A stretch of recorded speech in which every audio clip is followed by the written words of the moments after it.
नमस्कार। आज हम नक्शे पर एक खास जगह देख रहे हैं। बांग्लादेश का उत्तर पश्चिमी जिला रंगपुर।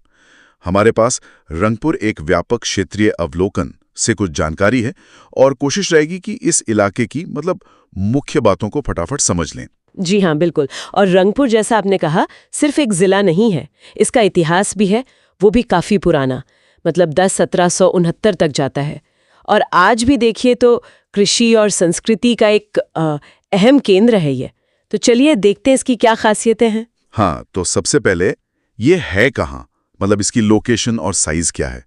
स्रोत बताते हैं कि ये बांग्लादेश के उत्तर पश्चिम में है और एरिया करीब 2400 वर्ग किलोमीटर। इसके पड़ोस में कौन कौन से जिले हैं? इसके पड़ोस में, हाँ, उत्तर में है नीलफामारी, दक्षिण में गायबंदा, पूर्व में कुरीग्राम है और पश्चिम की तरफ देखें तो लालमनीरहाट और दीनापुर जिले पड़ते हैं। अच्छा, और प्रशासनिक तौर पर ये कब बना? आपने 1769 बताया था। जी, 1769 में, काफी पहले। और आज के टाइम में इसमें 8 उपजिले हैं। उपजिले जैसे अपने यहाँ तहसील या ब्लॉक होते हैं ना, वैसे ही।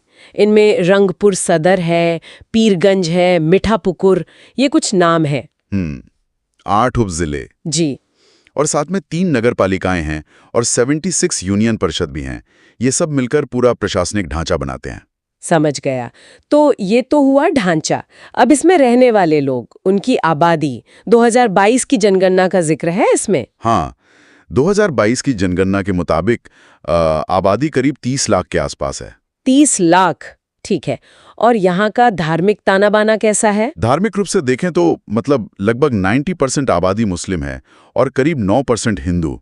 बाकी जो 1% बचा उसमें अन्य समुदाय के लोग आ जाते हैं। अच्छा, 90 और 9%। जी। लेकिन आंकड़ों से ज्यादा दिलचस्प शायद यहाँ की संस्कृति है, बहुत जीवंत है। हाँ, संस्कृति की बात आई है। स्रोत में लोक संगीत का जिक्र है, बाउल, पाला गान, और एक नाम खास तौर पे लिखा है भवाइया गान। ये क्या चीज है? भवाइया? ये तो उत्तरी बंगाल का, खासकर इस रंगपुर इलाके का बहुत ही खास और लोकप्रिय लोक संगीत है। इसकी धुनें थोड़ी दर्द भरी, मार्मिक होती हैं। अक्सर नदी, किसानी जीवन, प्रेम, विरह, इन सब पर आधारित होती हैं। बहुत दिल को छूने वाला संगीत है ये। अच्छा, इलाके की पहचान से जुड़ा हुआ संगीत है। बिल्कुल।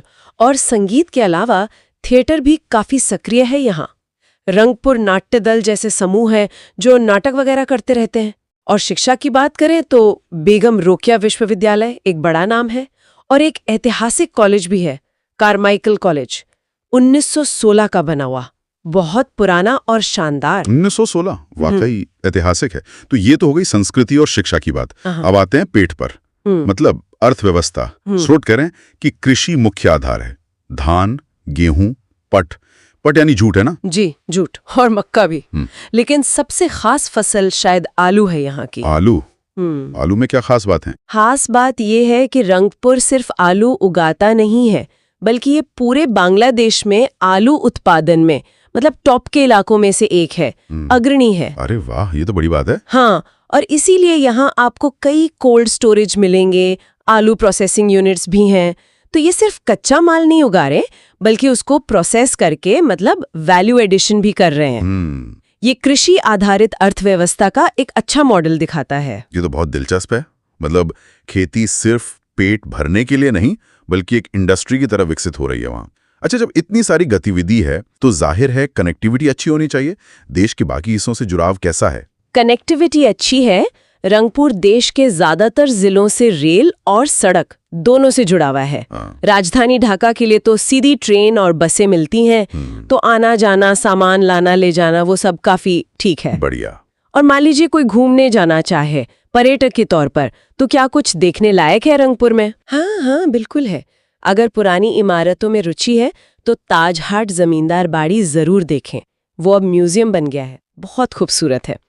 फिर वही कारमाइकल कॉलेज जिसकी हमने बात की, उसकी बिल्डिंग ही देखने लायक है, आर्किटेक्चर बहुत शानदार है। अच्छा, जमींदार बाड़ी और कॉलेज, और इनके अलावा रंगपुर चिड़ियाघर है और एक बहुत महत्वपूर्ण जगह है पायराबंद। पायराबंद में बेगम रोकेया का जन्म